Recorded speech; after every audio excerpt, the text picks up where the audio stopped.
Hoje eu vou te colocar dentro de 1916, no meio da guerra, mas não pelo lado das batalhas, pelo lado que quase ninguém imagina. A vida civil tentando funcionar, com fila de pão, cartas censuradas, hospitais cheios, blackout e aquele medo específico de ouvir um alarme e ter que descer para o porão com tudo na mão. E presta atenção. Tem uma parte dessa história que sempre prende, porque é o tipo de coisa que dá um nó no estômago, quando a noite parecia normal. E de repente o céu muda, o prédio inteiro se mexe, a poeira cai do teto e você percebe como era viver esperando o próximo barulho sem saber se ia passar. Ou não.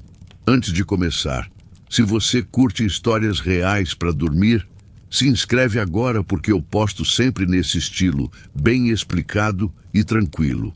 E deixa o like também, porque isso ajuda o YouTube a recomendar esse vídeo para mais gente que gosta de relaxar ouvindo história. E comenta aqui embaixo de onde você está assistindo e que horas são aí agora. Agora ajeita aí, respira. E vem comigo para 1916, do jeito mais real possível. Em 1916, viver no meio da guerra não era uma coisa só. Dependia muito de onde você estava e de qual lado da linha de frente você vivia. Mas havia um conjunto de rotinas que se repetia em vários países. A ausência constante de homens em idade de trabalhar, a presença constante de uniformes nas ruas, a sensação de que tudo podia mudar com uma notícia e uma lista de pequenas restrições que, somadas, mudavam completamente a vida normal. A curiosidade histórica real que dá o tom desse ano é que muita gente ainda tentava manter uma vida civil funcionando mesmo enquanto o país inteiro era reorganizado para produzir munição, alimentar exércitos e substituir perdas. Isso criava um cotidiano que hoje parece estranho. Ao mesmo tempo em que as pessoas iam ao trabalho e compravam pão, elas também viviam com racionamento, censura, alarmes, hospitais cheios e medo de telegrama na porta. Para deixar isso concreto, sem transformar em lista seca, dá para entrar em 1916 por blocos de rotina, como se você estivesse atravessando a cidade e a semana de quem não está na trincheira, mas vive em volta dela.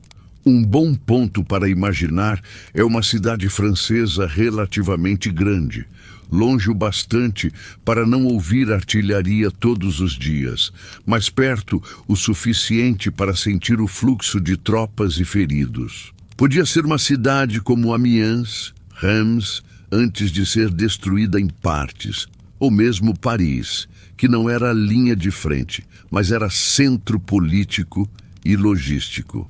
Em 1916, essas cidades não eram só civis, eram parte da máquina de guerra. A rua que antes tinha comércio e bonde, agora tinha caminhões, colunas de soldados, cavalos requisitados e cartazes oficiais em cada esquina. A estação de trem virava um lugar central, com gente indo e vindo, com prioridade para transporte militar, com vagões de feridos e com uma sensação constante de pressa. A primeira coisa que muda o dia a dia é o papel do tempo e do transporte.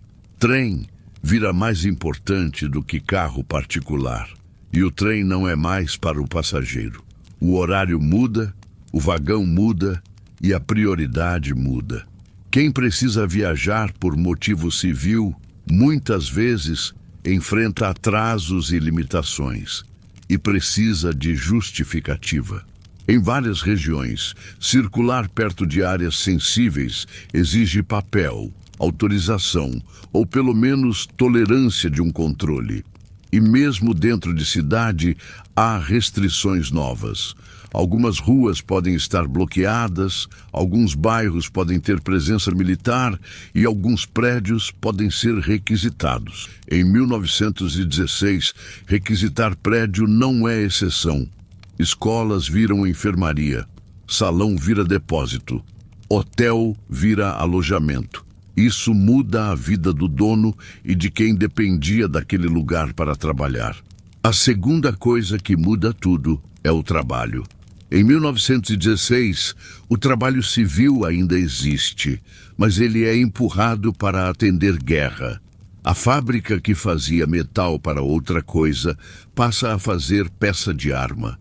A oficina que fazia ferramenta passa a fazer reparo para caminhão militar. A costureira passa a fazer uniforme, bandagem ou roupa para hospital. Isso acontece em muitos países beligerantes. E uma consequência direta é a entrada mais visível de mulheres em trabalho que antes era dominado por homens, principalmente em fábricas e serviços ligados ao esforço de guerra. Em 1916, isso já está acontecendo há tempo, e a cidade já se acostumou a ver mulheres em transporte, em correio, em armazém, em escritório e principalmente em munições. A rotina de uma fábrica de munição é um mundo separado. Turno longo, regras de segurança limitadas, risco de acidente e controle pesado, porque sabotagem é um medo real. O cheiro de química e metal entra no corpo. A roupa de trabalho fica com mancha. O cabelo precisa ser preso. A pessoa aprende a não levar pó para casa quando dá, mas nem sempre dá. E a guerra também entra no corpo de outra forma. Em alguns lugares, o contato com certos químicos deixava a pele amarelada. As pessoas percebiam, comentavam, e isso virava sinal social do tipo de trabalho que alguém fazia. O trabalho agrícola também muda, e isso afeta diretamente a cidade porque comida vem do campo. Em 1916, com tantos homens mobilizados, o campo perde braços. O cavalo pode ser requisitado. O fertilizante pode faltar. O transporte de colheita pode ser interrompido por prioridade militar. Isso começa a aparecer no mercado. A feira muda. O preço sobe. Alguns produtos somem e depois voltam. E esse padrão instável vira normal. Para uma pessoa em 1916, o planejamento de comida vira mais importante. Não é só o que comer hoje, é o que posso comprar quando aparece, porque pode não ter amanhã. Isso cria outra rotina que hoje parece loucura. Estocar quando dá, mesmo em casa pequena. Guardar farinha, guardar açúcar, guardar carvão ou lenha, guardar sabão. Em muitos lugares, o inverno torna isso mais pesado, porque carvão e combustível viram recursos críticos. Outro bloco central é o abastecimento e a forma de comprar. Em 1916, vários países já estão usando algum tipo de racionamento ou controle de alimentos e itens essenciais, ainda que o formato e o momento variem. Mesmo onde não há cartão formal para tudo, há controle por preço, por cota e por prioridade. Isso muda a experiência de ir ao mercado. A pessoa pode ter que ir cedo para a fila. Pode ter que ir em 2 lugares diferentes para completar o básico. Pode ter que aceitar substituto. Café pode virar mistura. Pão pode mudar de cor e de textura, porque farinha é misturada com outros ingredientes para render. Sabão pode ser mais fraco. A qualidade geral de itens do dia a dia cai. E, ao mesmo tempo, o governo e jornais tentam convencer a população de que isso é sacrifício necessário. A propaganda entra em cartaz e em discurso cotidiano. Não é só propaganda como filme. É instrução prática. Economize pão, economize carvão, plante uma horta, doe metal, não fale demais na rua, escreva cartas com cuidado. E isso se mistura com policiamento moral. Quem parece gastar demais é criticado. Quem parece não sofrer é criticado. A guerra cria uma vigilância social forte. Esse ambiente produz um hábito que hoje parece estranho: conversa com autocensura.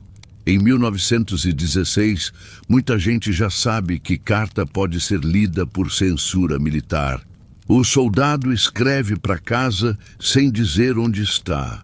A família escreve sem dizer certas coisas para não preocupar ou para não ser barrada. O jornal publica informações filtradas. Isso cria uma vida em que ninguém tem a foto completa. E ainda assim, todo mundo tenta agir como se soubesse o suficiente. Na prática, boato vira moeda. Boato de batalha, boato de avanço, boato de derrota, boato de falta de pão, boato de submarino, boato de novo recrutamento. A cidade vive assim, com notícia oficial curta e boato longo, e isso afeta o humor. Um dia a rua parece mais leve porque saiu notícia de vitória.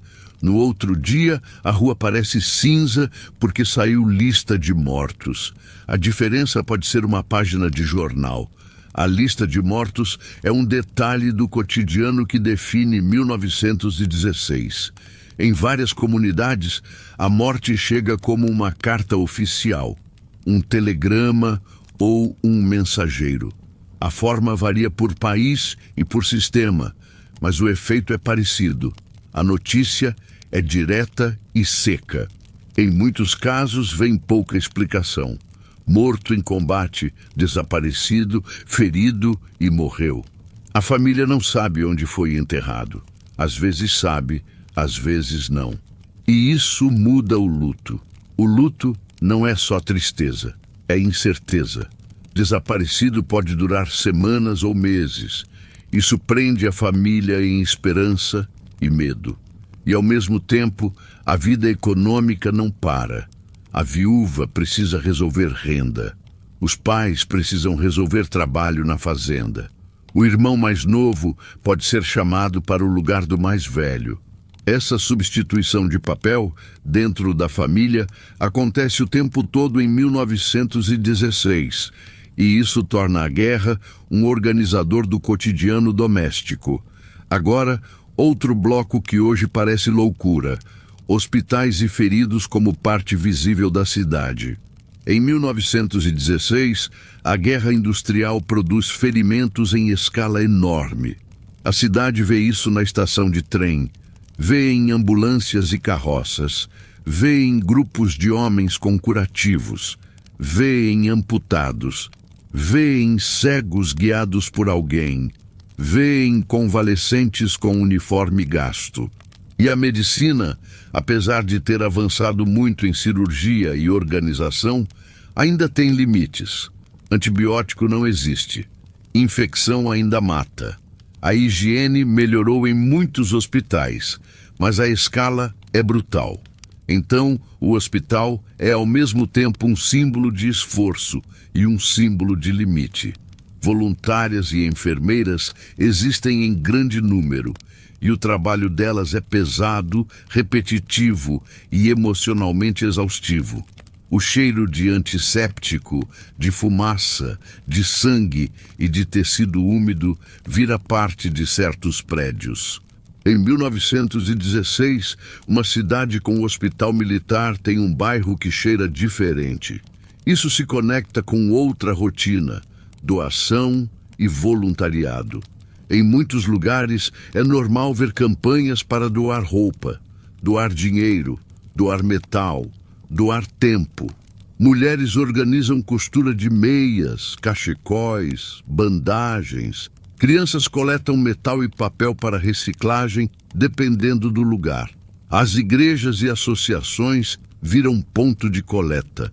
Isso parece bonito, mas também é pressão. Quem não participa pode ser visto como suspeito ou egoísta. A guerra cria essa camada moral em cima do cotidiano. Outro bloco que hoje parece estranho é o controle de luz e a sensação de ameaça aérea.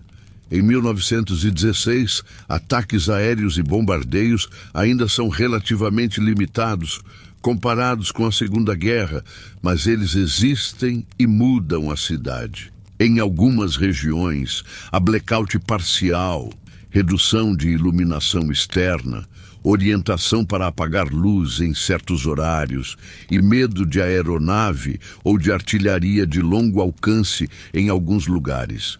A rotina de noite muda. Cortina fechada, pouca luz, rua mais escura. Isso torna a cidade mais silenciosa e mais tensa. Um barulho no céu vira motivo para parar e ouvir. Um som de motor distante pode gerar corrida para abrigo. E o abrigo, muitas vezes, é porão, estação, ou simplesmente ficar longe da janela. Não existe sirene moderna para todo lugar. Existe aviso, sino, grito, e também não há aviso quando o ataque é rápido. Isso faz com que muita gente durma com roupa mais pronta, com documento separado, com uma mala pequena. Isso é outra normalidade de 1916. Mala pronta para emergências.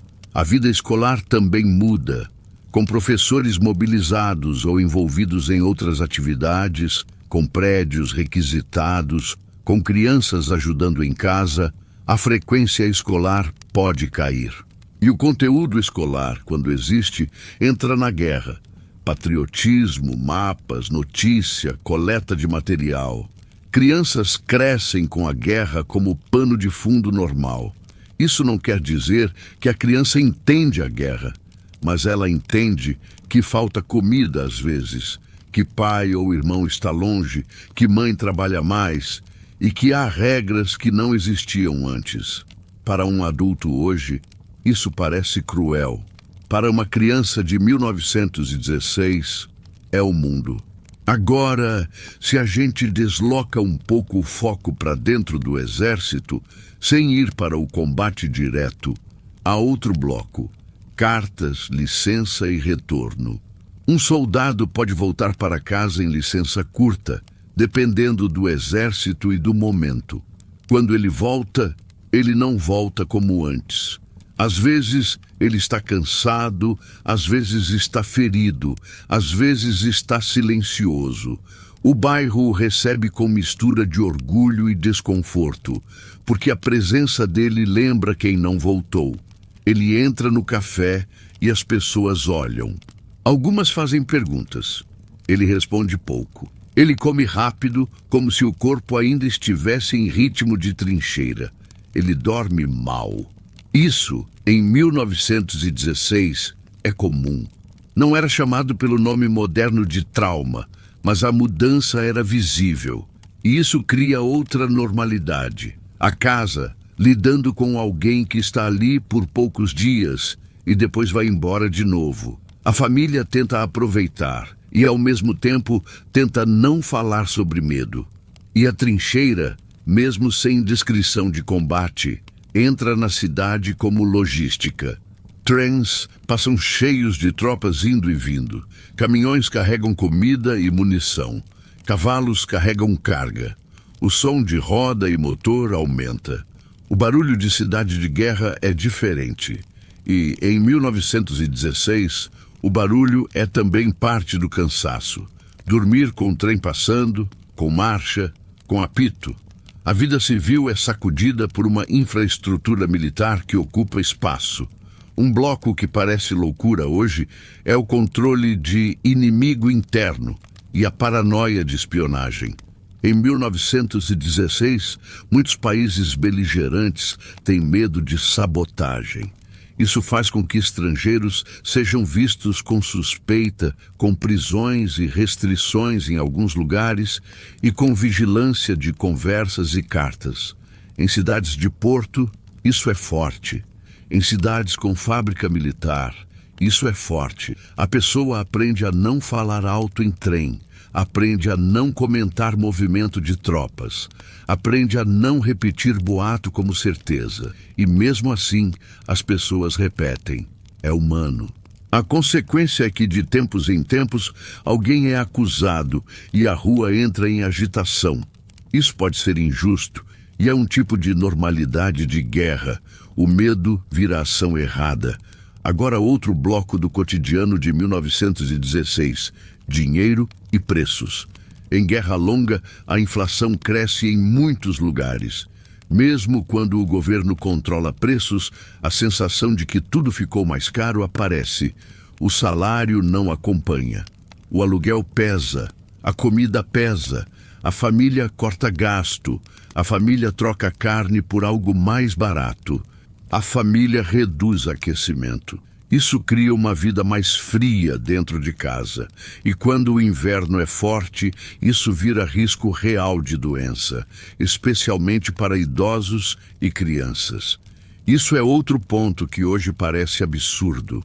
Economizar combustível pode custar saúde, mas a família não tem escolha. O mercado negro aparece como consequência. Onde há racionamento e falta, aparece quem vende por fora. Isso existe em várias guerras. Em 1916 também. Não precisa imaginar como máfia. Às vezes é um vendedor que guarda saco de farinha e vende mais caro. Às vezes é um funcionário que desvia. Às vezes é um caminhoneiro. A população sabe que existe. Alguns criticam, outros compram porque precisam. Isso cria tensão social. E o Estado tenta reprimir, mas nem sempre consegue. A guerra cria essa fratura moral. Sobreviver e obedecer nem sempre combinam. E existe também a rotina de entretenimento e descanso que parece contraditória, mas era real. Mesmo em 1916, as pessoas iam ao teatro, ao cinema, ao café quando podiam. Não porque esqueciam a guerra, mas porque precisavam respirar. O cinema cresce como entretenimento popular nesse período. O teatro e a música continuam, mas o clima muda. Mais uniformes na plateia, mais discursos patrióticos antes do espetáculo, mais arrecadação para fundo de guerra e, às vezes, censura em conteúdo. A cidade tenta manter algum normal. Isso é um ponto importante. Guerra Longa precisa de rotina para não quebrar tudo. Se todo mundo viver em pânico o tempo todo, a economia e a moral desabam. Então, a sociedade cria uma normalidade artificial dentro da anormalidade. Agora, para dar um corpo mais claro a essa vida, vamos atravessar alguns espaços típicos de 1916, no meio da guerra, sempre em tom direto, como um documentário sem formalidade. Uma manhã no Correio, em 1916, é um retrato. A fila não é só para enviar carta. É para receber notícia, para enviar dinheiro, para mandar pacote, para buscar jornal. O balcão tem um funcionário cansado. Ele já viu muita gente chorar ali. Ele já viu gente abrir carta com mão tremendo. Ele já viu gente receber aviso de morte e não cair, apenas ficar imóvel. A fila tem mulheres com lenço, homens velhos, adolescentes e alguns soldados em licença. Há silêncio em momentos e conversa baixa em outros. Quando alguém abre envelope e vê papel oficial, o rosto muda. As outras pessoas veem e fingem que não veem, por respeito e por medo de imaginar que pode ser com elas. Do lado de fora do correio há cartazes, convocações, instruções de economia e, às vezes, lista de nomes. A lista de nomes não é sempre mortos. Pode ser convocação, pode ser recompensa por doação, pode ser comunicado local. Mas, em 1916, qualquer lista de nome grande chama a atenção porque a cidade está acostumada a ler lista de baixa. Isso cria um hábito estranho. Olhar o papel na parede como se ele pudesse mudar o destino. E às vezes muda. Em 1916, também é comum ver filas para pão.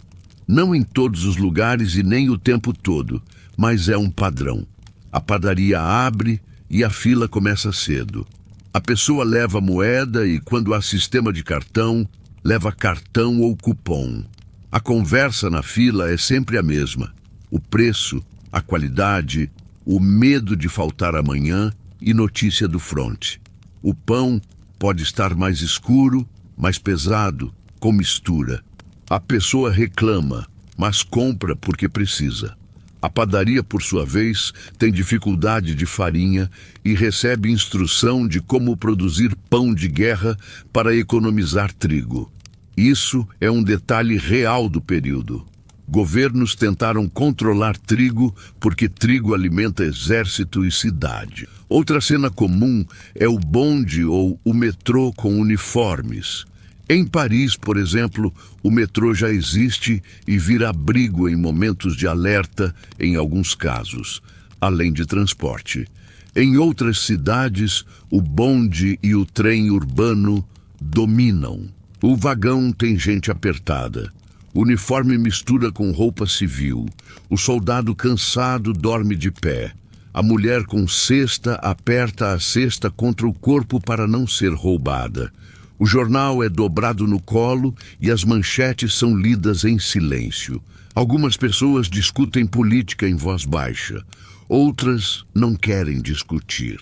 E existe um tipo de etiqueta: não perguntar demais para um soldado. Alguns gostam de falar, outros não. Um hospital militar em 1916 é outra cena. O corredor tem cheiro forte de limpeza e de corpo. Há macas e há camas alinhadas, há homem jovem com cara de velho, há bandagem no rosto, e isso é o tipo de imagem que define o ano. A cirurgia de guerra evoluiu muito nessa época, mas o resultado ainda é duro. O enfermeiro precisa trocar curativo, precisa lavar, precisa conter febre, precisa lidar com dor. A morfina existe e é usada, mas o controle de dose é limitado e nem sempre há para todo mundo. E mesmo quando há, o objetivo é tornar suportável, não apagar a realidade. A pessoa acorda com dor e dorme com dor. É repetitivo. Em 1916, também há um fenômeno conhecido como shell shock no vocabulário da época, com homens que não têm ferida visível, mas tremem, não falam ou não conseguem funcionar como antes. O hospital e a sociedade nem sempre sabem lidar. Alguns médicos levam a sério, outros tratam como fraqueza. Isso cria sofrimento adicional. Para a família, é difícil entender por que não há sangue, mas há mudança. Isso, no cotidiano, aparece como um homem em licença que não suporta barulho de porta batendo, que se assusta com buzina, que dorme mal e que não consegue ficar em sala cheia. Em 1916, muita gente viu isso sem ter nome moderno para isso. Agora, um bloco que muda a cidade de forma silenciosa. O luto público. Mulheres usando preto, homens com braçadeira, fotografias pequenas em casa, retrato de uniforme na prateleira. A cidade vira um lugar com muitos sinais de perda. E como a perda é frequente, o luto convive com a rotina. Isso parece frio para o olhar atual, mas é o mecanismo de sobrevivência mental. Se cada perda parasse tudo, a vida desmoronava. Então as pessoas aprendem a chorar e depois ir ao mercado. Choram e depois acendem o fogo. Choram e depois vão trabalhar. O luto vira parte da semana, não um evento isolado. Ao mesmo tempo, casamentos continuam. Alguns são apressados por licença curta. A noiva casa com o noivo de uniforme, porque ele vai embora em 2 dias. A festa é pequena porque falta comida e porque a cidade não tolera ostentação em guerra. O casamento é rápido, a fotografia é simples, e depois o homem volta para o trem. Isso é outra normalidade estranha. cerimônia comprimida pela guerra. E a razão é prática. Se não casar agora, pode não ter depois. Agora, para manter o tom de história para dormir e ainda ser fiel ao que era, dá para entrar em um episódio específico de 1916 sem virar batalha, o efeito de uma grande ofensiva no fluxo de feridos e no humor. Em 1916, batalhas como Verdun e Somme geraram volumes enormes de baixas. Mesmo quem estava longe do fronte sentia porque os trens traziam feridos, porque os jornais só falavam disso e porque as famílias tinham alguém lá. A cidade se acostumava a ver mais ambulâncias e mais bandagens nesses períodos. E também se acostumava a ver mais controle, mais censura e mais cartaz de "não fale". Um dia de alerta aéreo, por exemplo, mudava à noite. A cidade mais escura. A pessoa em casa apaga a luz cedo. A rua tem menos gente. Em algum momento, alguém ouve um som no céu. Não é fácil identificar, mas o comportamento muda. Janela fecha, cortina fecha e algumas pessoas descem para porão. Se há sirene ou aviso, a rua se move. O adulto pega documento e alguma coisa de valor. A mãe pega a criança. A pessoa que mora no último andar decide descer porque o último andar é mais vulnerável. E esse movimento acontece rápido, sem conversa. Isso parece disciplina militar, mas é instinto aprendido. No porão, as pessoas ficam juntas. O porão cheira a umidade, a pouca luz.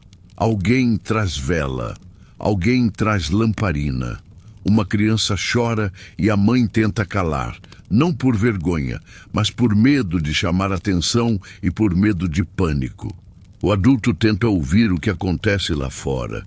Alguns falam de boato, outros mandam calar, e o tempo passa devagar, porque ninguém sabe se vai ter bomba, se vai ter tiro antiaéreo, se vai ser alarme falso. Quando passa, as pessoas sobem em silêncio, como se não quisessem olhar para o céu. Isso é um tipo de rotina emocional de 1916.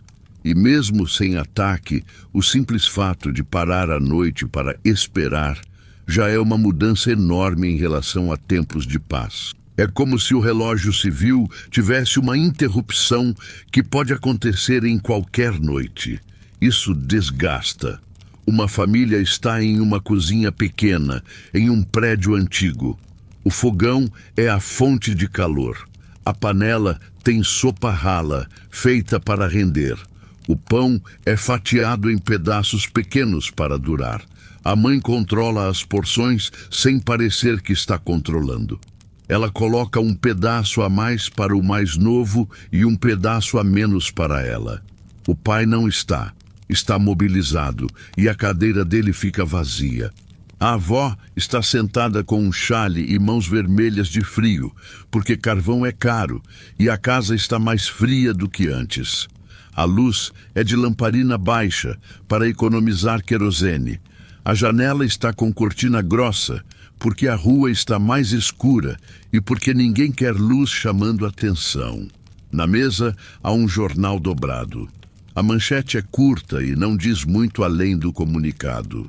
A avó lê em voz baixa.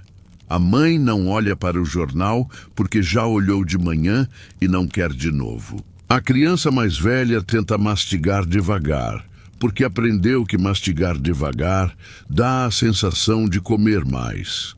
A criança menor pergunta quando o pai volta. A mãe responde com "logo", porque não tem outra resposta. E esse logo não tem data. A sopa termina. A mãe raspa o fundo da panela e coloca o resto no prato do menor. Ela guarda um pedaço de pão para amanhã e embrulha em pano para não endurecer demais. Ela apaga parte da chama para economizar combustível e deixa só o mínimo para manter água morna. A avó levanta devagar e vai para o quarto.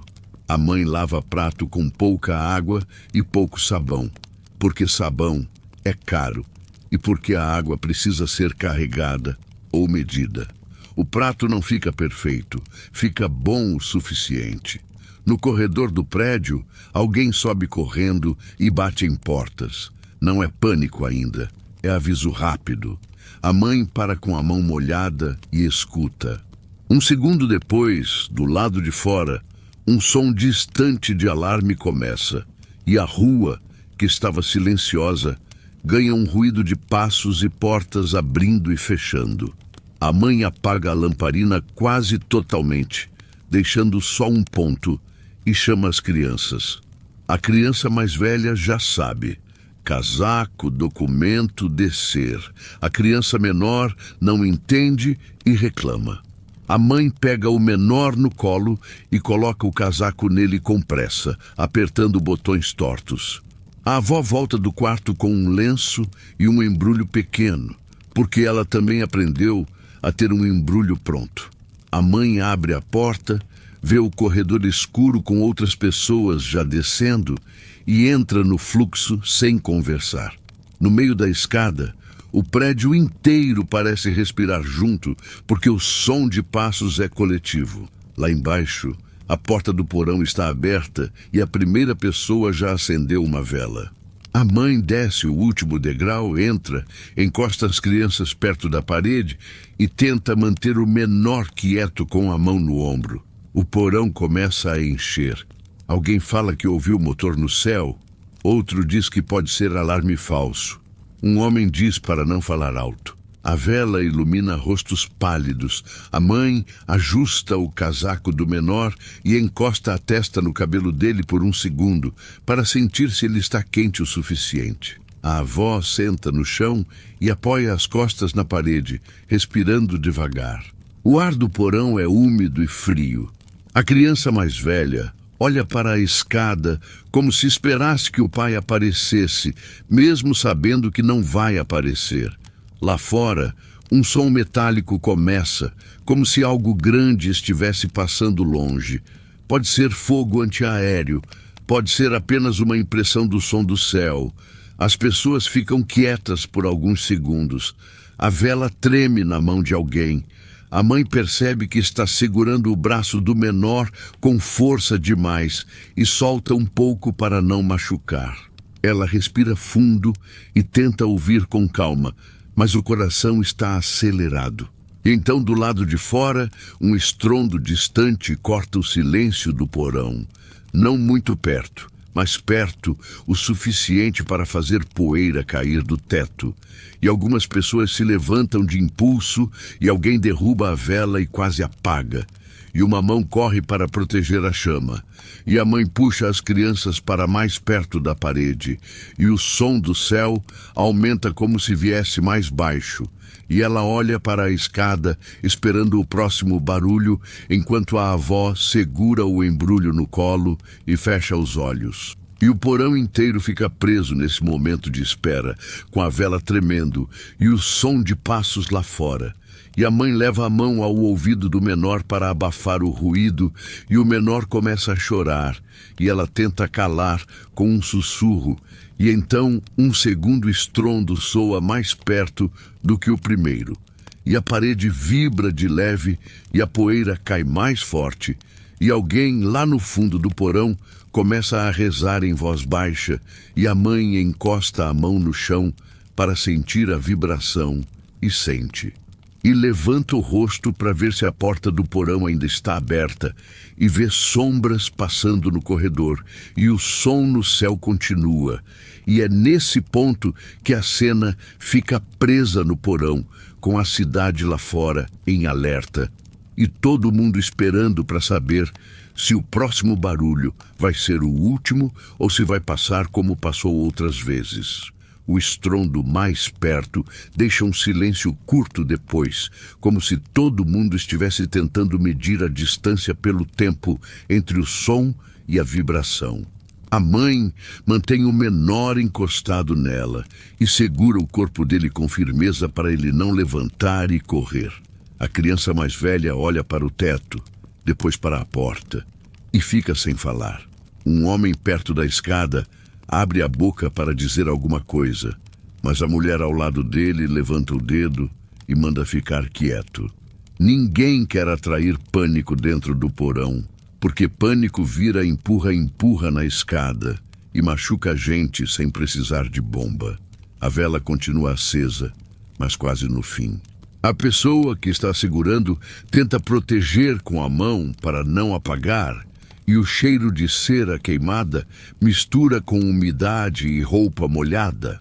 O porão está cheio o bastante para o ar parecer mais pesado. Um bebê começa a chorar em outro canto, e a mãe desse bebê tenta dar peito, mas o bebê chora do mesmo jeito. Um senhor idoso tosse e a tosse ecoa.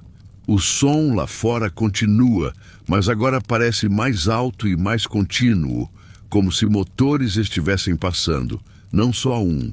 O homem que está perto da porta do porão se aproxima da fresta e tenta olhar para a escada. Ele vê sombras subindo e descendo no corredor, gente se movendo de um lado para o outro. Ele fecha o rosto e volta para dentro, como se tivesse visto algo que não quer narrar. A mãe sente a mão tremer e tenta disfarçar. Ela muda a posição do menor no colo, ajeita o casaco e tenta cobrir a orelha dele para diminuir o som. A avó segura o embrulho com as duas mãos e mantém o olho no chão. Ela não está rezando em voz alta, mas os lábios mexem às vezes. Uma mulher do outro lado do porão pede água. Alguém passa uma caneca. A água está fria e pouca, e quem passa avisa para dar só um gole. O som de tiros antiaéreos começa a aparecer mais claramente, como uma sequência seca, não como explosão grande. Isso faz algumas pessoas acharem que estão respondendo, e isso acalma um pouco. Só que o tiro antiaéreo também deixa todo mundo consciente de que há alvo no céu. A mãe percebe que o menor parou de chorar por 2 segundos, como se tivesse travado, e depois volta a chorar mais baixo. Ela encosta o rosto no cabelo dele, não como gesto bonito, mas para abafá-lo e para ele sentir que ela está ali. Outro estrondo vem, dessa vez com vibração mais perceptível no chão. Pedaços de poeira descem do teto e caem no ombro de um homem. Uma criança assusta e solta um "ai" alto. A mãe dessa criança coloca a mão na boca dela e a criança começa a chorar. O porão fica com um som de choro e sussurro. O homem perto da escada levanta a voz e diz que todo mundo precisa ficar sentado e calmo, que correr não ajuda. Ele não é autoridade oficial, mas naquele momento qualquer voz firme vira referência. O menor tenta se mexer e a mãe segura mais forte. A criança mais velha encosta a mão na parede, como se isso ajudasse a sentir segurança. A avó ajeita o chale e puxa o embrulho mais para dentro do colo. A vela quase apaga quando alguém passa perto e puxa vento. A pessoa que segura a vela protege com as 2 mãos e reergue. A chama volta fraca. Lá fora, um som de objeto caindo. Pode ser destroço, pode ser porta batendo, pode ser coisa do prédio. Ninguém sabe. Isso é uma parte do medo de 1916. Você não tem informação completa. Você só tem som e rumor. Um homem murmura que ouviu dizer que a estação de trem era alvo. Outro manda parar com boato. Uma mulher pergunta se a escola das crianças está aberta amanhã. Outra responde que ninguém sabe. O tempo passa em blocos curtos. Ninguém olha relógio porque poucos têm e porque olhar relógio não muda nada. O único relógio ali é o ritmo de barulho. Em um momento, o barulho do céu diminui. Ainda há tiros isolados, mas o motor fica mais longe. As pessoas percebem e começam a falar mais. O homem que estava controlando pede silêncio de novo, porque o barulho pode voltar. Mas dá para sentir que a onda passou por cima e está saindo do alcance. Quando o som parece realmente mais distante, Alguém sobe 2 degraus da escada do porão e abre a porta do corredor só um pouco, para não deixar vento apagar vela. Ele encosta o ouvido e fica parado. Depois volta e diz: parece que passou. Ninguém levanta imediatamente, porque parece não é. Acabou. Todo mundo já passou por alerta falso. Mais alguns minutos e um som diferente entra. Um apito ou uma sequência de aviso, dependendo do sistema da cidade. A pessoa do corredor grita alguma coisa que indica fim do alerta.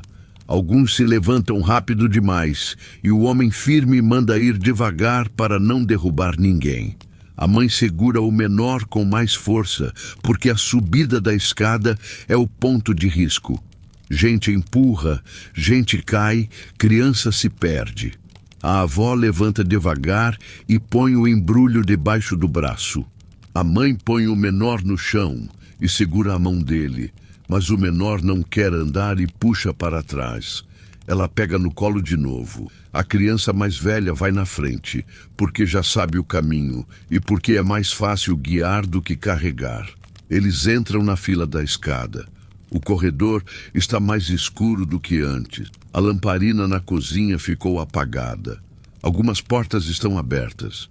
Gente conversa baixo no corredor, perguntando se caiu perto, se alguém sabe de alguém. No meio da escada, a mãe sente cheiro de fumaça diferente, como se alguma coisa tivesse queimado fora.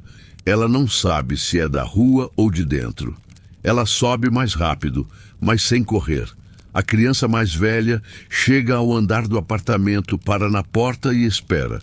A mãe chega, abre a porta com chave que treme na mão, entra e fecha rápido, como se fechar a porta pudesse fechar o risco.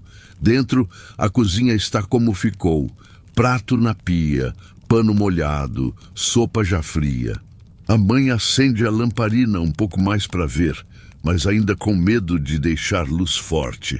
Ela olha pela fresta da cortina. A rua está cheia de gente em pequenos grupos. Alguns olham para cima, para o céu.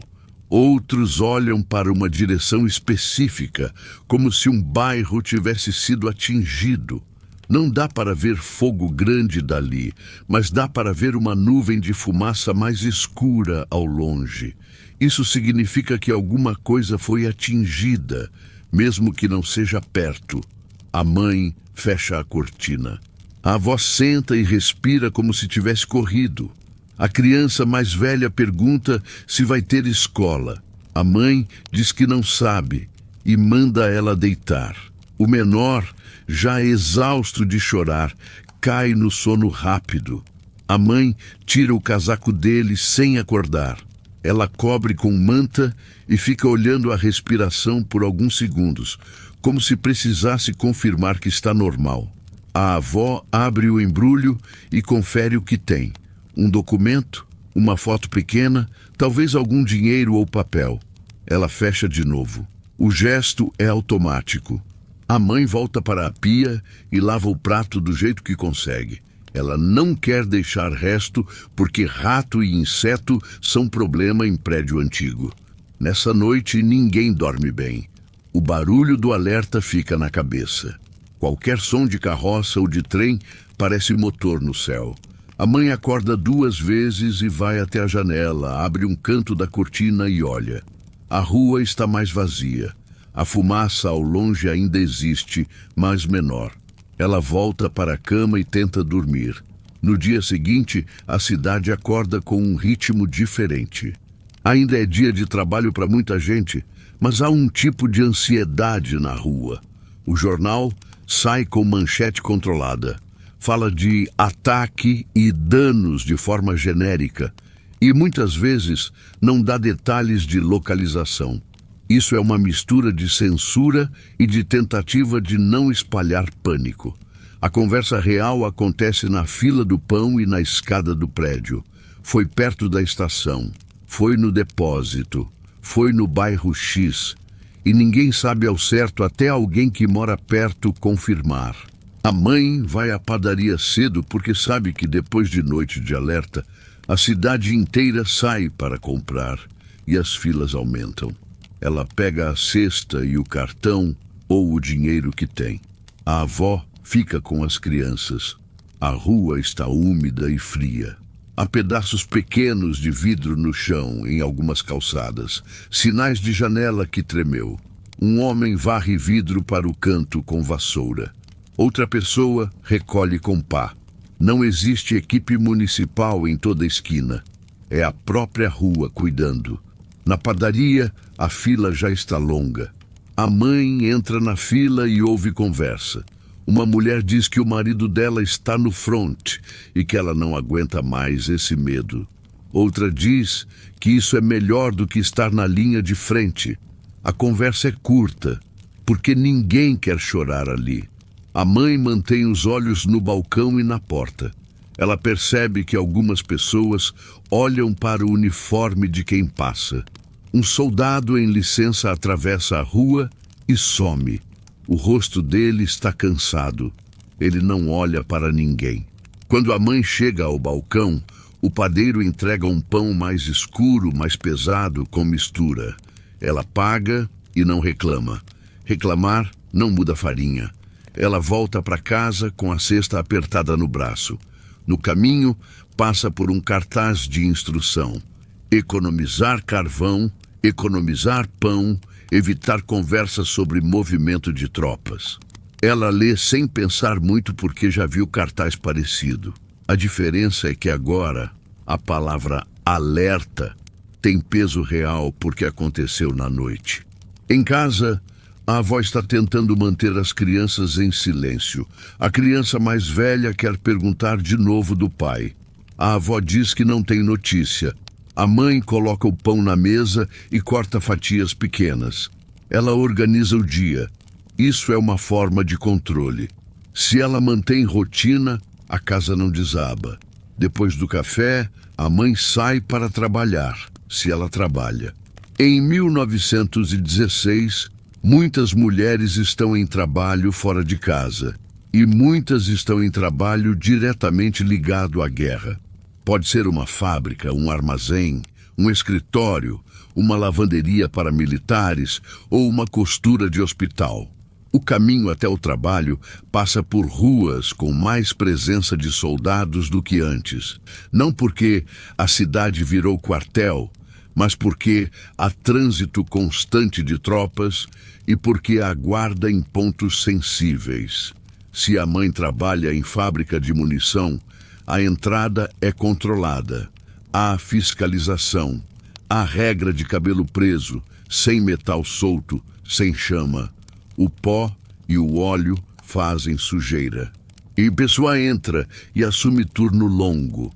O ruído é alto, o trabalho é repetitivo e a disciplina é rígida, porque um erro pode causar acidente. Mesmo que o grande medo seja explosão, o risco mais comum também é menor e constante. Corte, queimadura, intoxicação leve, fadiga extrema. A mãe trabalha o dia inteiro com a cabeça dividida. A fábrica exige atenção total, mas a cabeça volta para os filhos e para a noite anterior. Isso é muito comum em 1916. O corpo está em um lugar e a mente está em outro. A propaganda diz para trabalhar pelo país. A necessidade diz para trabalhar para comer. A família diz para trabalhar para manter casa. Tudo se mistura. Em outra parte da cidade, a avó pode ir ao correio. Ela vai com lenço e com o jeito de quem já foi muitas vezes. Ela entra e vê a fila. A fila tem o mesmo tipo de silêncio. A avó não está indo ver notícia por curiosidade. Ela está indo porque qualquer carta do pai das crianças é o que mantém o ânimo. Ela sabe que o soldado escreve quando pode. Ela sabe que a carta pode demorar. Ela sabe que pode não chegar. Mesmo assim, ela vai. No balcão, o funcionário procura o nome. Ele mexe em pilhas de envelope. Ele olha com cuidado. Em 1916, a carta tem marcas, carimbo, selo, às vezes censura. E quando é notificação oficial, o envelope é diferente, mais formal, mais pesado, e isso muda o ar da fila. A avó, quando chega a vez, diz o nome. O funcionário procura. Ele encontra uma carta comum. Ele entrega. A avó segura com as duas mãos, como se fosse frágil. Ela não abre ali. Ela coloca no bolso por dentro e sai, porque abrir na rua é arriscado emocionalmente. Se for notícia ruim, ela não quer cair na frente de todo mundo. Em casa, ela abre com calma. Na mesa, com a mãe ao lado quando a mãe volta do turno ou à noite. A carta diz pouco. Estou bem, não sei quando volto. Beije as crianças.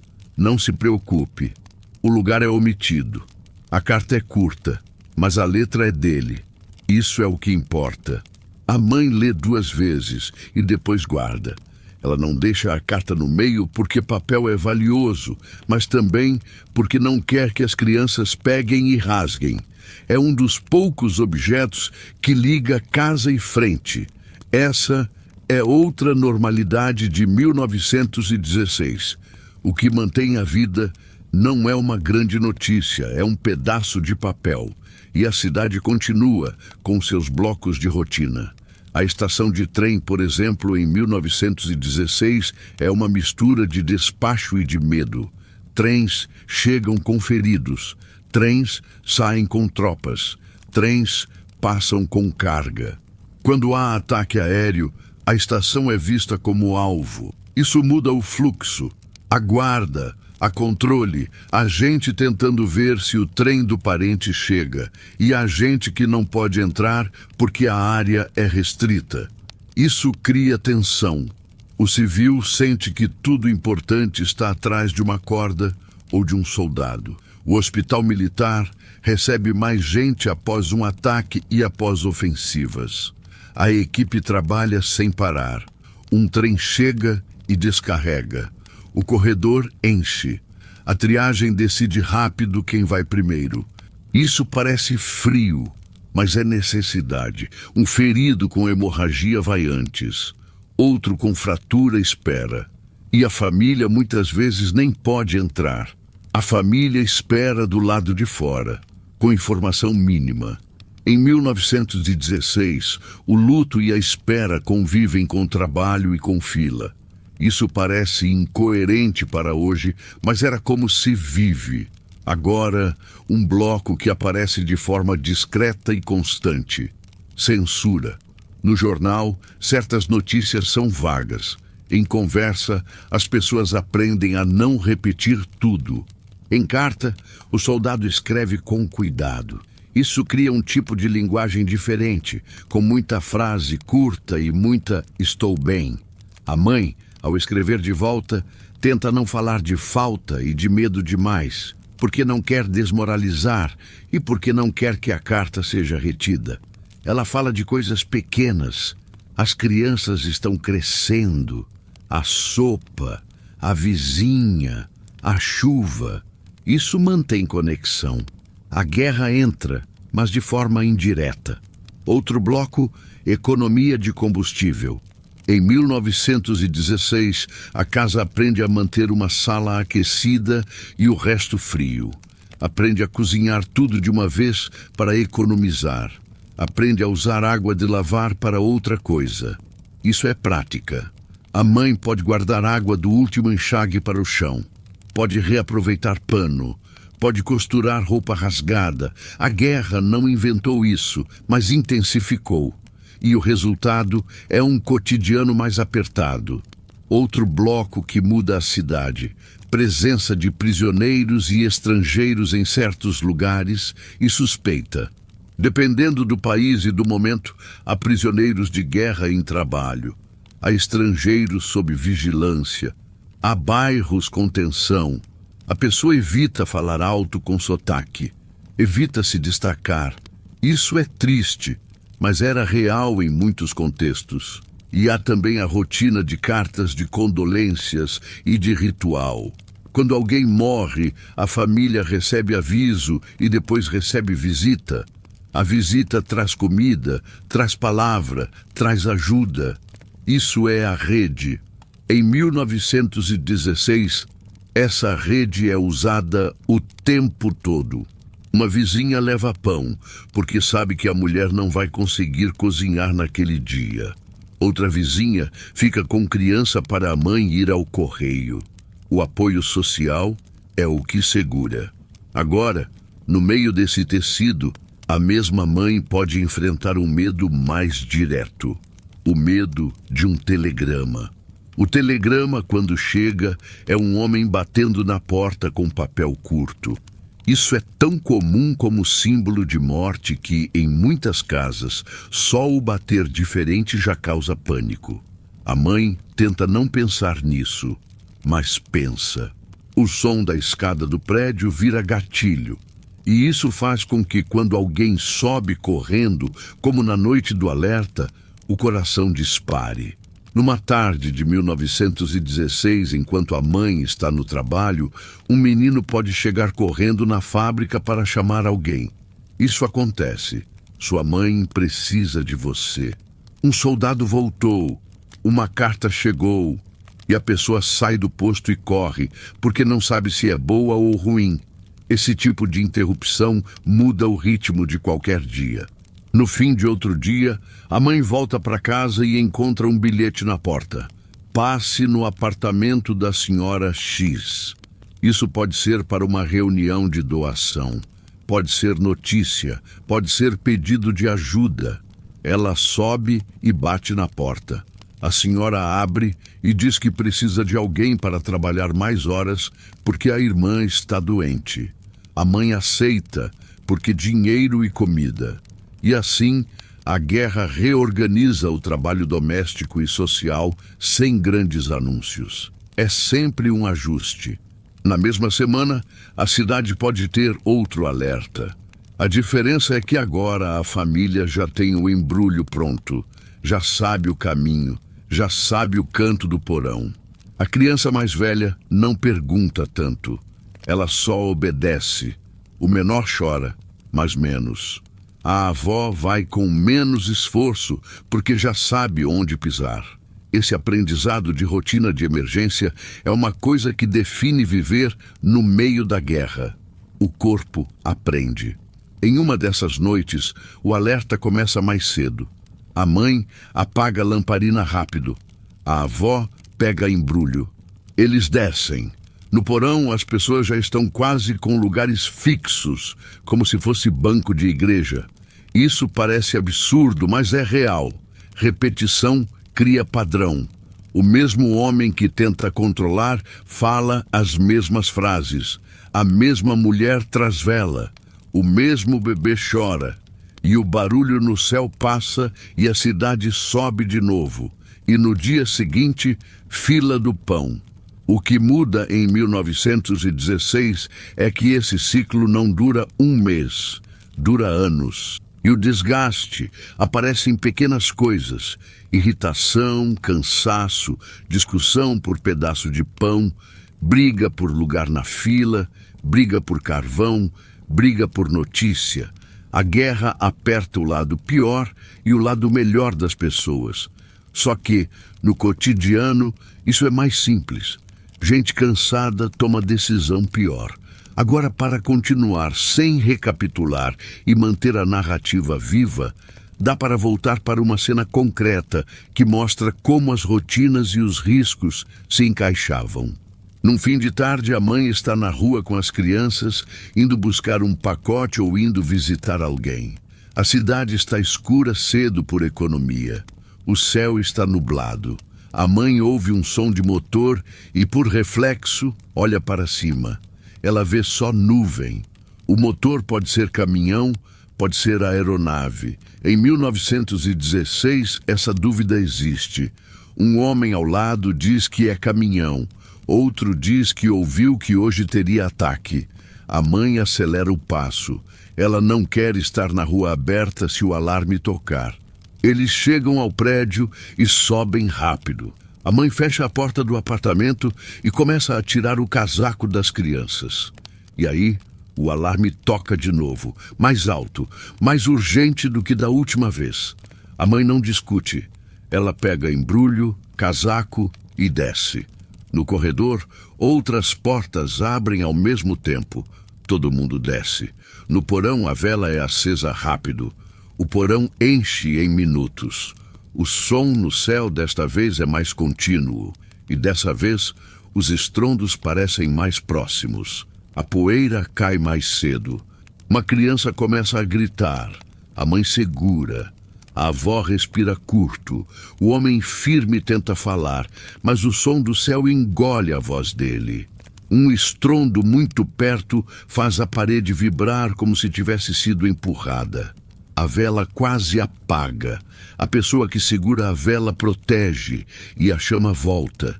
Alguém bate a cabeça na parede ao se abaixar. A mãe olha para a porta do porão e pensa se a estrutura segura. Ela não tem como saber. Ela só fica. O barulho continua por mais tempo do que da outra vez. Isso aumenta o medo. Quando o barulho dura, a cabeça começa a fazer conta. Quantos minutos? Quantas bombas? Qual direção? E como ninguém sabe, o medo cresce. Uma mulher fala que mora perto da estação e que, se for lá, o bairro dela pega fogo. Outra manda calar. Um homem diz que ouviu que a defesa antiaérea está atirando. Outro diz que isso não impede bomba. A mãe sente a mão do menor suada e fria ao mesmo tempo. O menor treme. A mãe pega o casaco dele e cobre mais. A avó segura o embrulho e agora reza em voz baixa porque não consegue mais segurar. A criança mais velha olha para a escada e pergunta se a casa vai cair.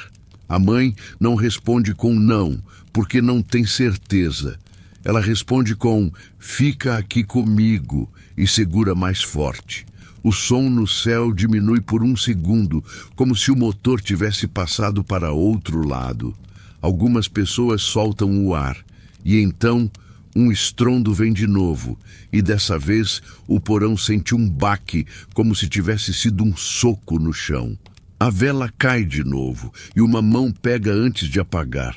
A fumaça de cera sobe. A mãe encosta a criança mais velha na parede, de modo que o corpo dela fique protegido por outros corpos e pela parede. Porque instinto de mãe é isso, reduzir risco na falta de controle. Depois disso, há um silêncio curto, não total, mas um silêncio em que dá para ouvir alguém chorando baixo. O som do motor parece ir embora. Um homem sobe um degrau da escada para ouvir melhor. Ele volta e diz que acha que passou. Ninguém acredita de imediato.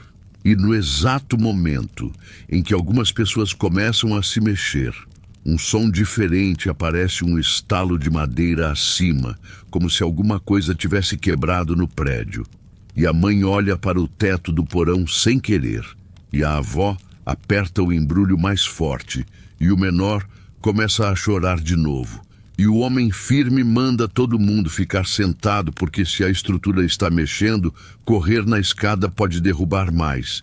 E ele tenta acalmar, mas o som de outro estalo vem, e desta vez parece mais perto. Como se fosse na escada do prédio, e alguém diz que a porta da rua pode ter sido atingida. E outra pessoa diz que ouviu o vidro quebrar, e a mãe tenta ouvir também.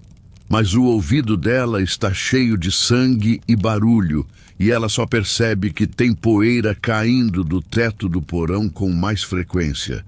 E isso significa que a vibração foi grande. E ela puxa as crianças para mais perto ainda e coloca a mão por cima da cabeça do menor como proteção simples.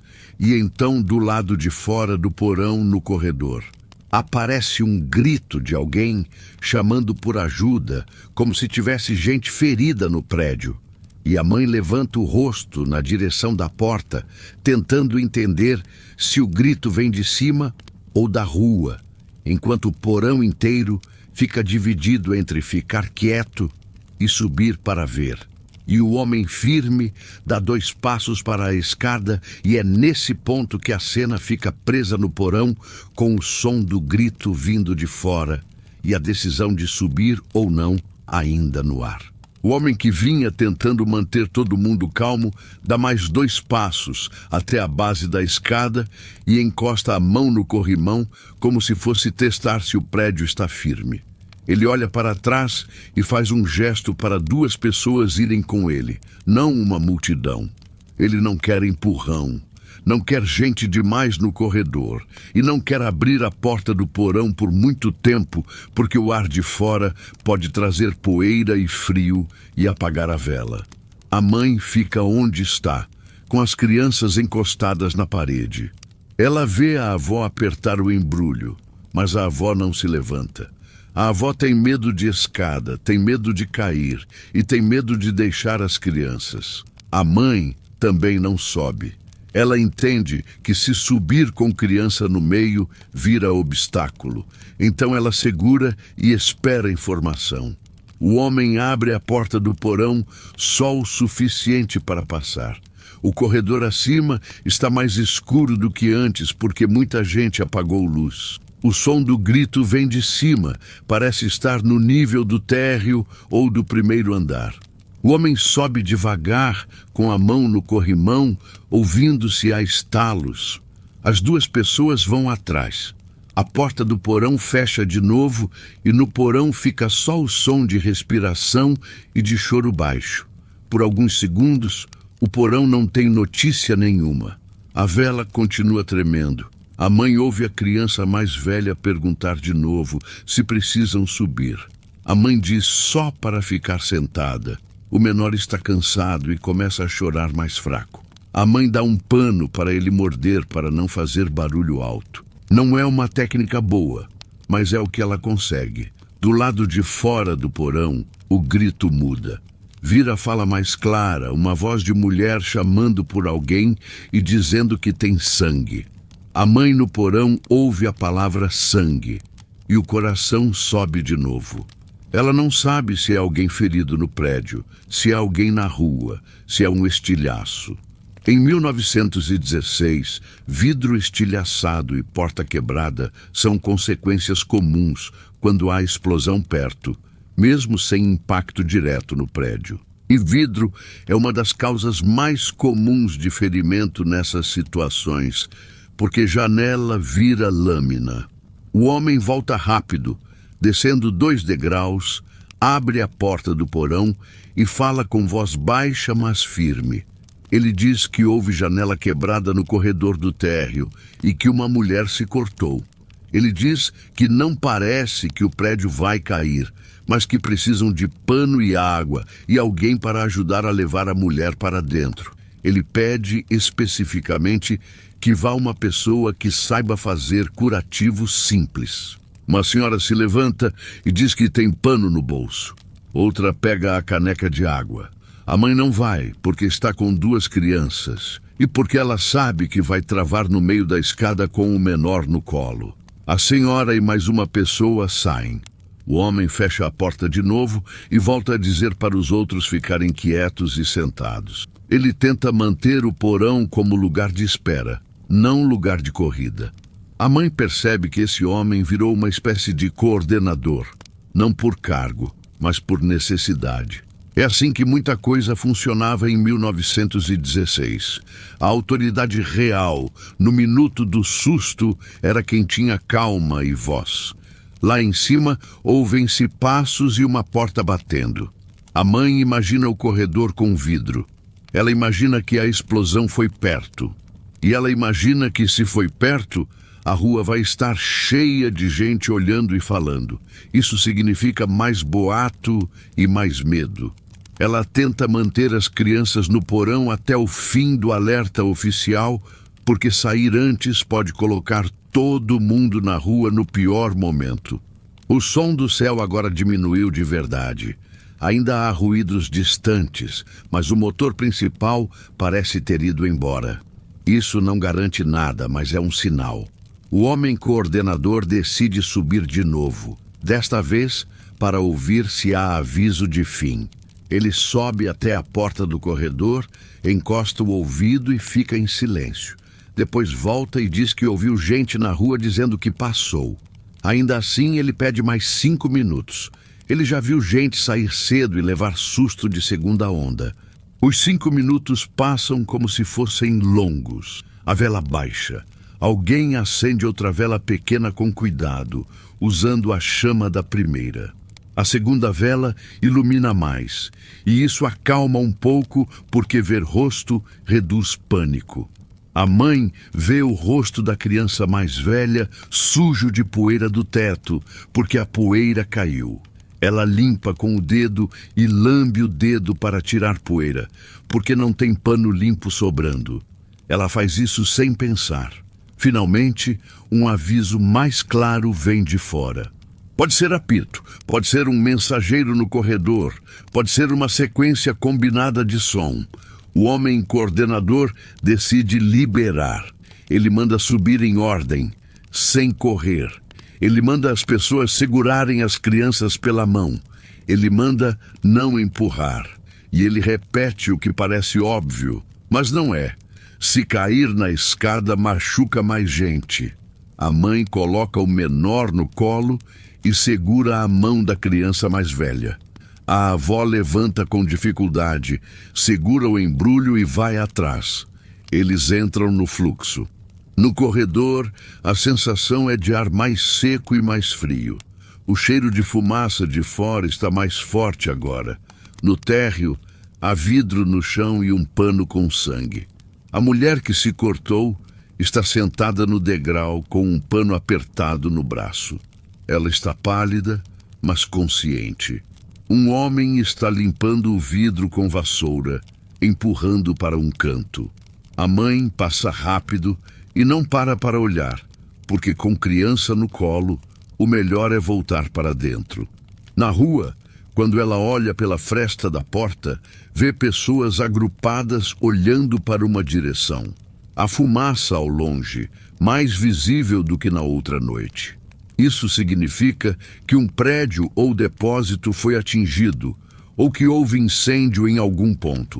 O som de bombeiro não é como hoje. Pode haver carroça com bomba manual, pode haver homens com balde, pode haver gente correndo. A mãe fecha a porta e sobe para o apartamento. No apartamento há pequenos danos. Um copo que caiu, um prato fora do lugar, talvez uma janela que tremeu e soltou poeira do caixilho. Se a janela não quebrou, é sorte. Em prédios antigos, a vibração pode quebrar vidro. Se quebrou, a casa fica mais fria e mais perigosa porque vidro cortante. A mãe checa as janelas. Uma delas tem uma rachadura. Não caiu, mas está trincada. Ela passa a mão com cuidado e decide que precisa colar papel ou pano por cima até consertar, porque vento pode soltar o resto. A avó senta na cadeira e fica calada por alguns minutos. A criança mais velha tenta olhar pela janela, mas a mãe manda não chegar perto do vidro. O menor, ainda meio assustado, chora e depois cansa e quer dormir.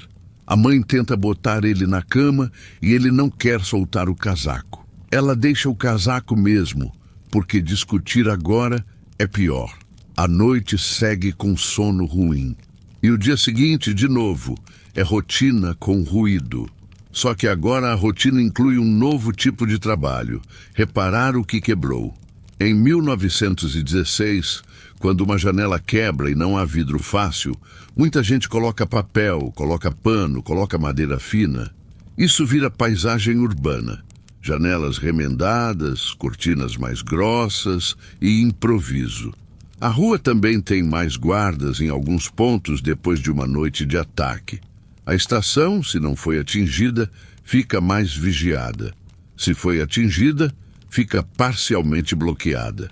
Isso altera ainda mais o fluxo de trens e de mercadorias. E isso, por consequência, altera a fila de pão e abastecimento. Tudo está conectado. A mãe vai ao mercado e percebe que há menos farinha naquele dia. O padeiro diz que não recebeu o lote porque houve atraso no transporte.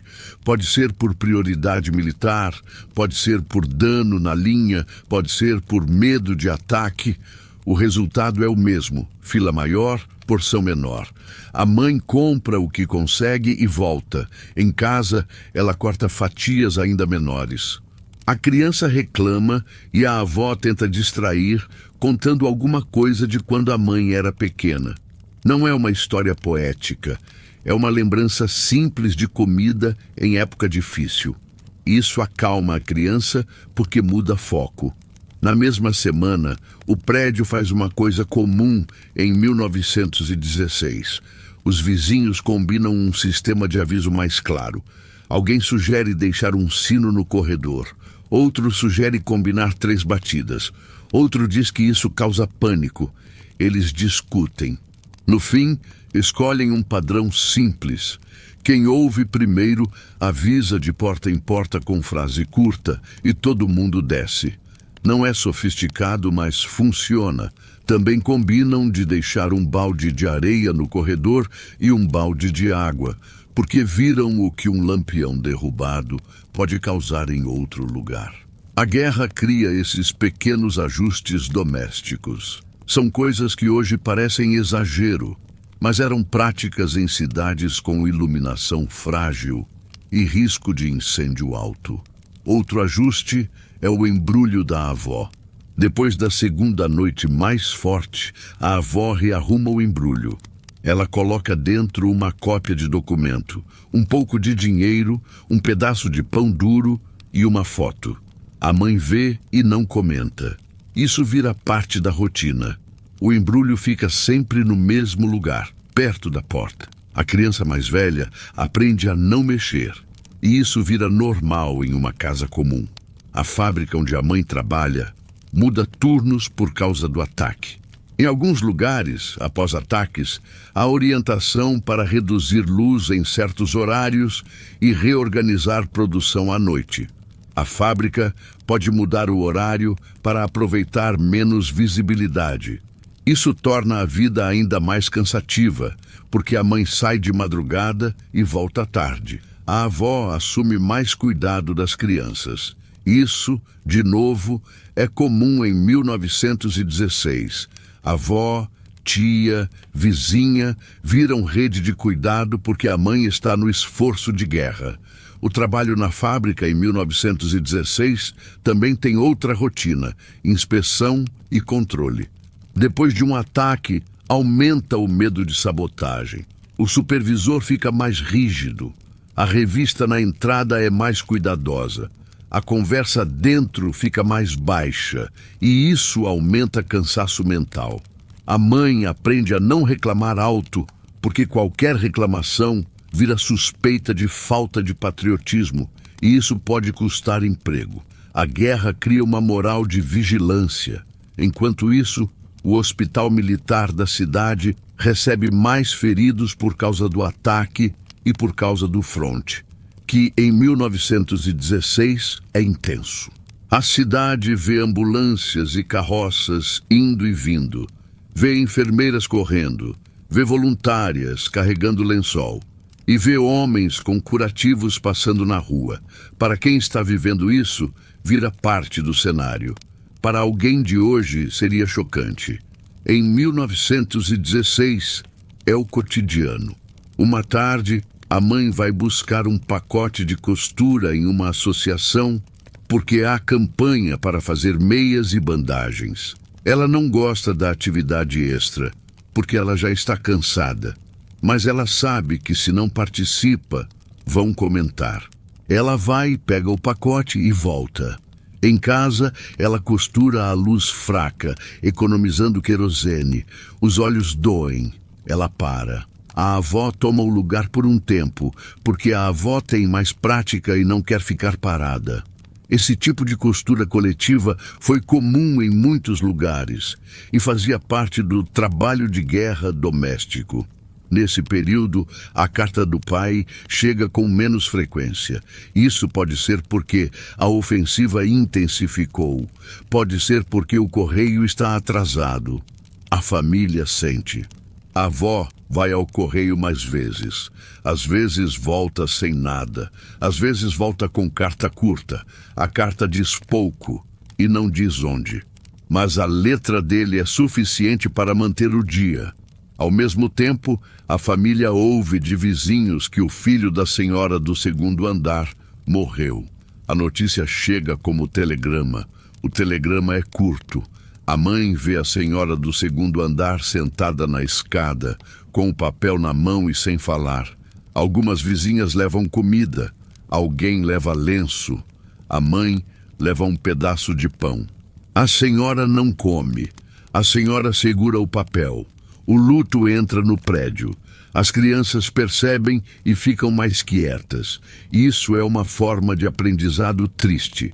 Criança aprende a associar o papel oficial a silêncio. O funeral pode acontecer rápido e, às vezes, sem corpo.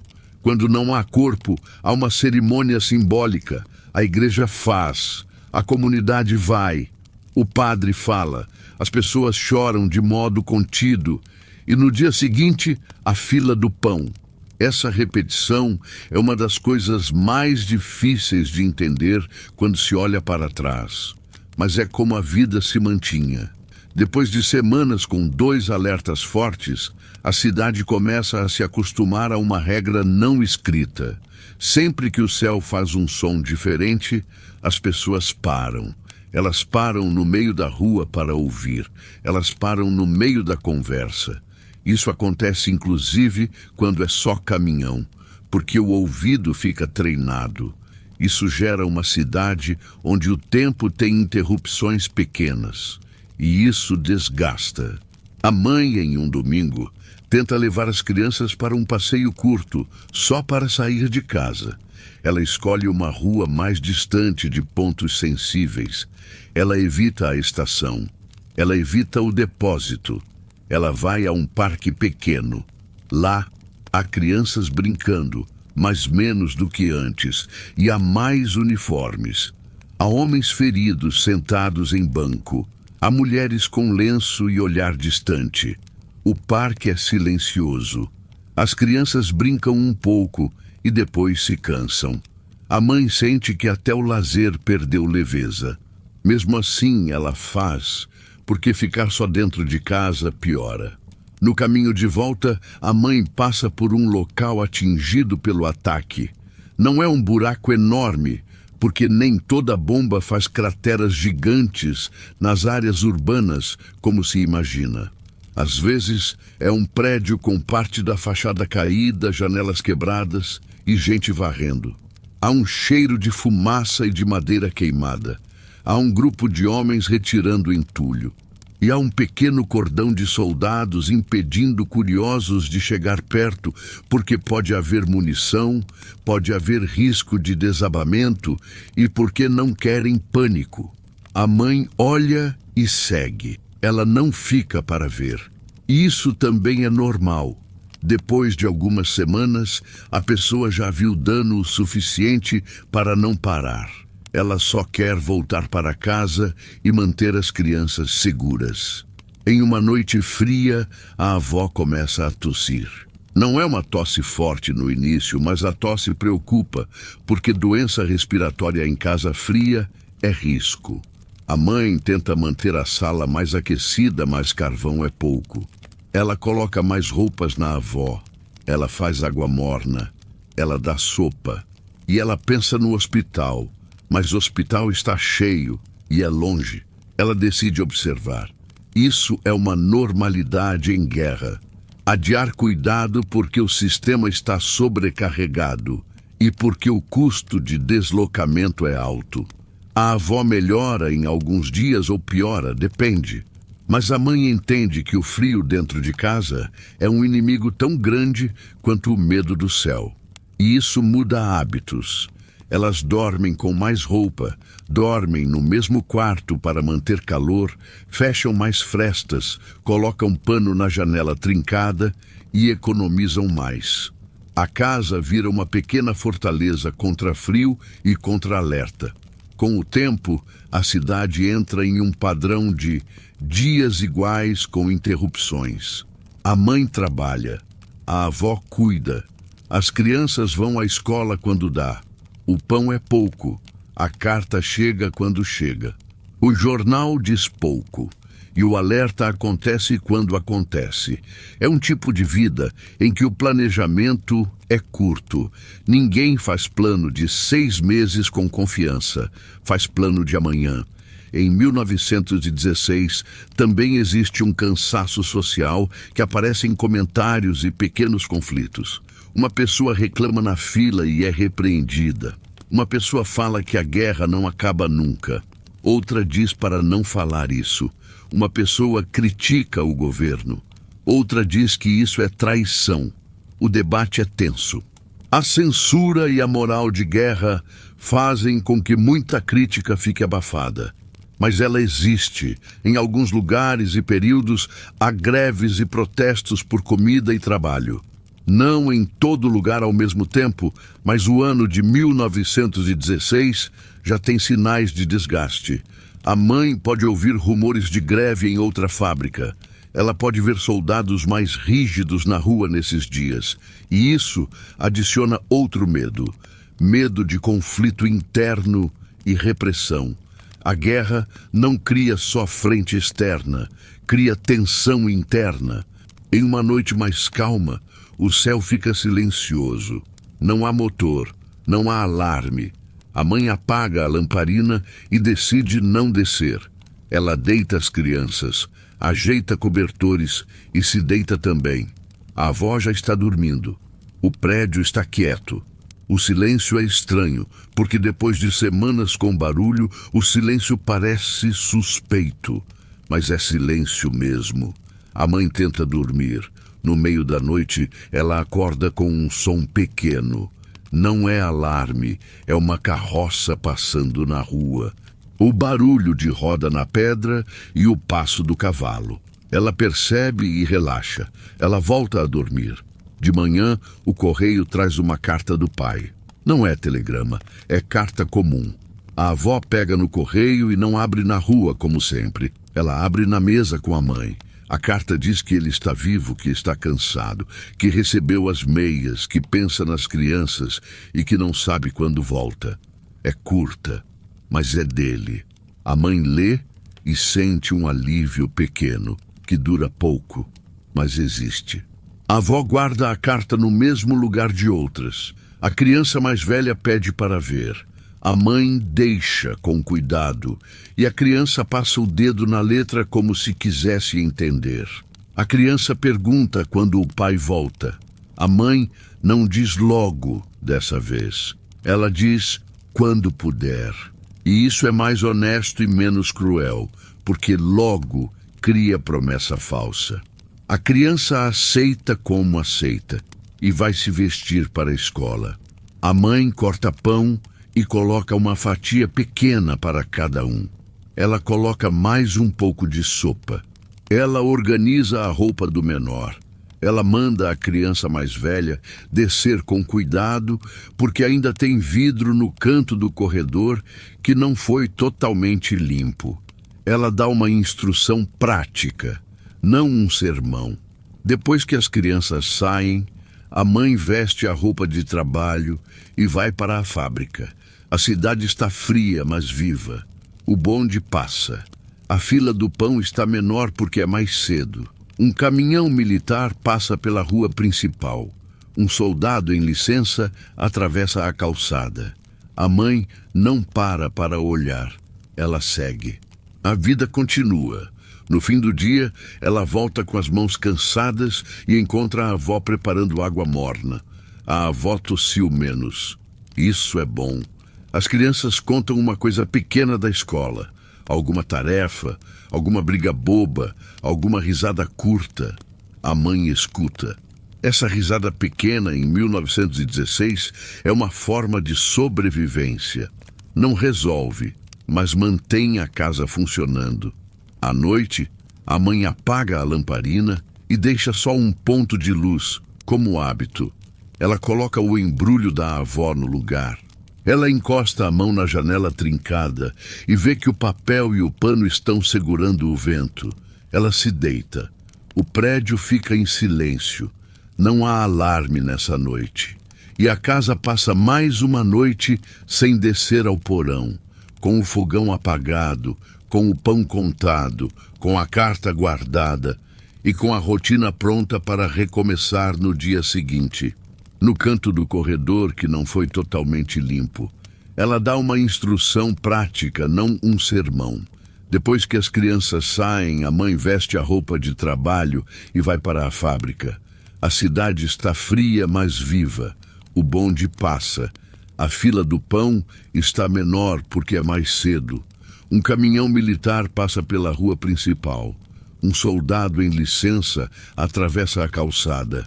A mãe não para olhar. Ela segue.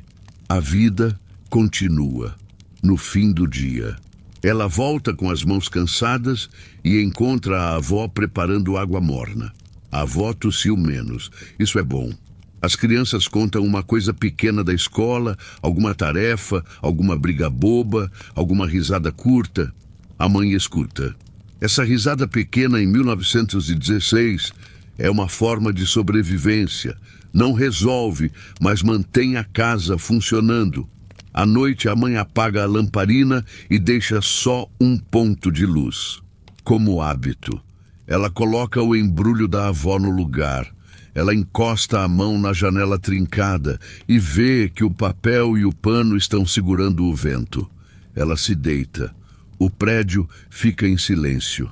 Não há alarme nessa noite e a casa passa mais uma noite sem descer ao porão, com o fogão apagado, com o pão contado, com a carta guardada e com a rotina pronta para recomeçar no dia seguinte.